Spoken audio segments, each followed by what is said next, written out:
Guys, it is Mike at Mike's Total Dragon channel, and tonight I thought we would take a look at a thing that we just do not see anymore, and that is comic book adaptation of movies. And I thought I would break out which is the best one in my opinion, and that is the Batman one.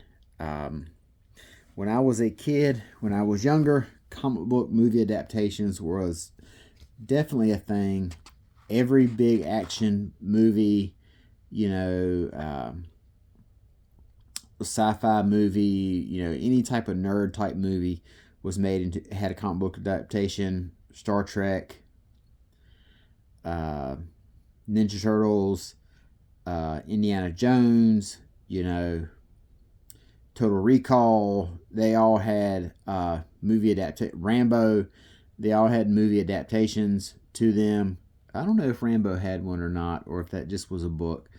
But definitely comic book. The Punisher movie had one. They were definitely a thing back in the day. Now, not as much anymore. In fact, now I can't even think of the last time I saw one that was based upon a new movie in the theater. You do get a lot of movie tie-in comics, like comic books that take place before the movie or piggyback on some of the concepts of the movie, but nothing like we used to get back in the day. And for my money's worth, this one here, this Batman one, is the best one. You've got like the beautiful art of Jerry Ordway. I mean, that alone is what puts it in the top for me. You've got Denny O'Neil writing it, who is insanely synonymous with Batman. Like, I believe he was in charge of the Batman editorial family. Batman, Detective, Nightwing, Robin, yada, yada, yada, for years and years and years. And then, like I said, him writing Jerry Ordway's beautiful art on there, it's just a brilliant, beautiful book. Now, it is not an exact apples to apples adaptation. There are scenes here or there that kind of add a little bit to the story. There's some liberties taken. Like, you have this opening scene. The opening scene in the movie is this kid walking down the street with his mom and dad. They're trying to figure out where they're at. They're lost.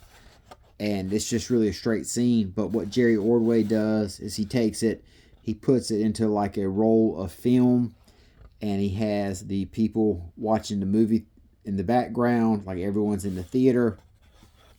It's just a movie, for heaven's sakes. Never mind, Harold, can we please just get a taxi? We'll never get a cab. Let's cut over. You're going the wrong way. This is all the scene. The dialogue is the scene from the opening part of the movie, but just the way that Jerry Ordway draws it really makes it stand out. Just really beautiful work here by Jerry Ordway.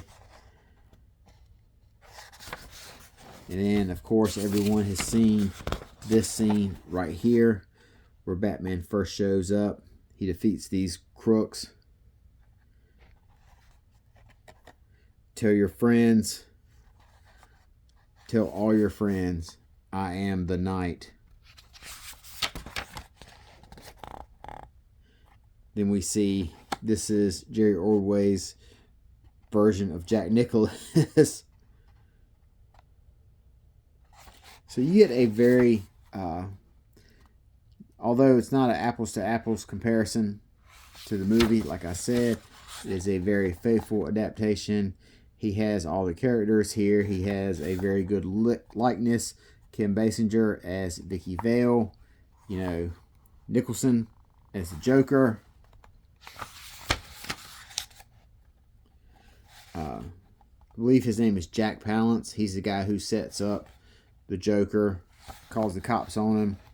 Got this famous scene. He does a really good Michael Keaton, as you can see right here. So Alfred he captures perfectly. And this is the scene where Batman chases him at the chemical factory. Nice outfit. Bullet ricochets off Batman's cape. Hits him in the face, sends him over into the chemicals. And then the next time we see him, he's climbing out. This is the Joker, obviously. He's climbing out of the chemical bath.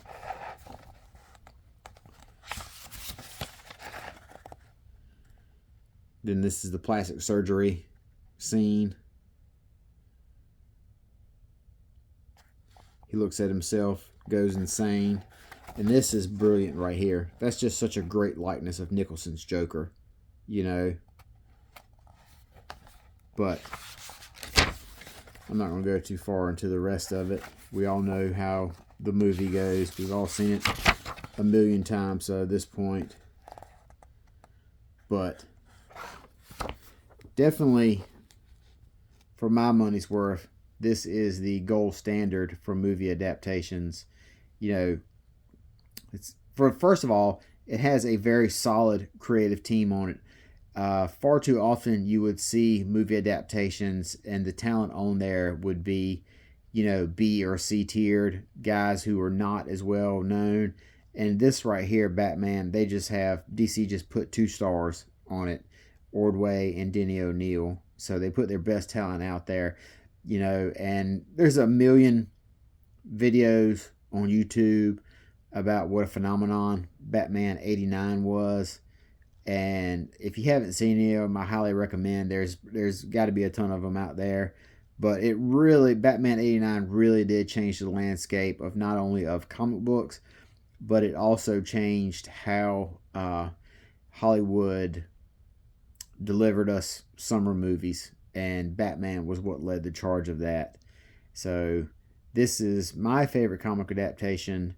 And sadly, we don't get those anymore. But this is one I still hold very fond. So if you ever see this, pick it up. I think I probably got this out of the dollar box or something like that. It's just a beautiful, and I'm holding on to it because I hope to meet Jerry Ordway again sometime and get him to sign it. So if you ever see it, pick it up. Do yourself a favor.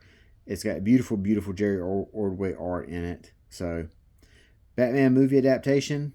So look at it. Till next time, you guys take care of yourself. Talk to you later, and bye-bye.